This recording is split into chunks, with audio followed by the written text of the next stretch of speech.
जय जोहार जय आदिवासी। तो आज मैं भगवती भील मेरे खेत में, मेरे काका के खेत में निकालने वाले हैं गेहूं और हमारे साथ है थ्रेसर वाले भैया। क्या नाम है भैया आपका? दिनेश। ये मेरे ही गांव के हैं पर मैं नाम नहीं जानती हूँ। तो वो मेरे काका, वो मेरी काकी, देख उधर दिखा, और ये पड़े गेहूं।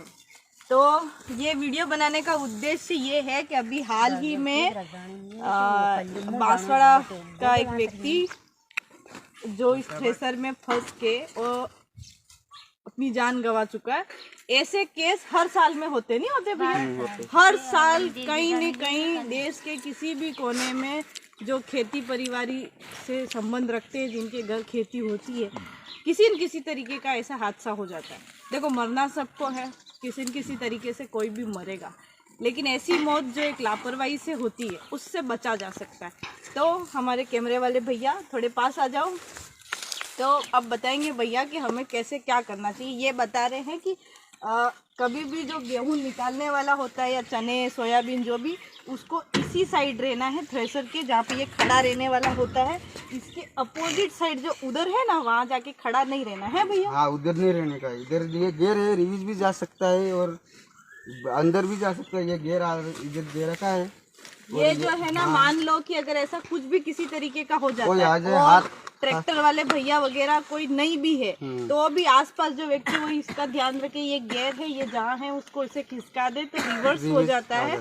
और दूसरी खास बात, सबसे बड़ी बात, थ्रेसर वालों को भी सबसे कहना चाह रही हूँ कि यहाँ जो खड़ा होने वाला व्यक्ति है वो अपने साथ रखे, क्योंकि कई बार लोगों को नहीं आता है। गांव में जो लोग हैं वो जानकारी के अभाव में किधर भी खड़े हो जाते हैं, जानकारी के अभाव में कोई भी उल्टी सीधी हरकत कर लेते हैं। और इसलिए थ्रेसर वालों से भी अनुरोध है, और जो गेहूं निकालने, चने निकालने, सोयाबीन निकालने किसी को भी बुलाते थे, ये ध्यान रखो कि थ्रेसर वाले जो भैया है उनको ही, वो थोड़ी मेहनत ज़्यादा लगेगी, उनको थोड़ा टैक्स जो किराया भाड़ा है वो ज़्यादा देना पड़ेगा। आप वहाँ पे खड़े ना रहे। और सबसे बड़ी बात, आप अगर यहाँ खड़े रह रहे हैं, जैसे मैंने अभी ये टॉवेल डाल रखा है, तो यहाँ खड़ा रहने वाला अपने साथ में कोई कपड़ा नहीं रखे, क्योंकि वो जो मौत हुई वो उसका गमछा इसमें फंस जाने की वजह से हुई।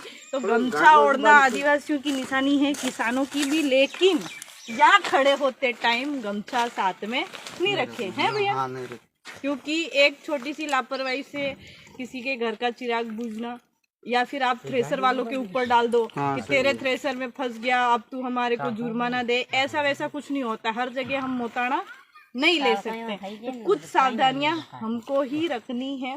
तो बहुत सारी चीज़ें हैं, बस इतना ही कहना चाह रही हूँ। वो जब मौत हुई उसके बारे में मैंने कभी सोशल मीडिया पे कुछ नहीं लिखा, हर साल ऐसा होता है, तब भी कभी नहीं लिखा, लेकिन आज जब थ्रेसर घर में है तो मैंने ऐसा सोचा कि जानकारी दे देनी चाहिए। कभी भी हमें खुद ही सावधानी रखनी चाहिए। तो सबसे बड़ा काम तो थ्रेसर वाले जितने भी लोग हैं, जो भी ठेके पे चल रहे हैं या खुद का ट्रैक्टर है, वही ध्यान रखें कि एक व्यक्ति को वो साथ में ले जाए यहाँ खड़ा रखने के लिए, और जिस व्यक्ति को वो खड़ा कर रहे हैं उसको सारी चीज़ों की जानकारी होनी चाहिए। और आप अगर आपके घर पे किसी थ्रेसर वाले को बुलाते हो तो आप कोशिश करें कि वही सामने वाला ही खड़ा रहे, और उससे आप पूछ लो और ये देख लो कि जो यहाँ पे खड़ा है पुलियाँ डालने के लिए, उसके पास किसी तरीके का रुमाल, गमछा ये वो ना हो, है ना, ताकि वो ऐसा हो ही नहीं। और मतलब दोनों पार्टी को ध्यान रखना है, जिसका थ्रेसर है उसको भी ध्यान रखना है, और जो गेहूं निकालने के लिए थ्रेसर को बुला रहा है उसका भी ध्यान रखना है। तो देना इधर कैमरा। ये है हमारे थ्रेसर वाले भैया, ये है गियर, इसको रिवर्स कर देते हैं। ये चीज़ें हैं, ये ऐसे चल रही है, यहाँ डालना है। ये गेहूं, वो पहले हम ऑलरेडी चने निकाल चुके हैं, चने हमारे जरा से थे। ये लोग काम करते हुए तो छोटी छोटी बातों का ध्यान रखें, सावधानियां ही सही है। सही है दिनेश भैया? सही है। तो ओके, बाय, जय जोहार जय आदिवासी।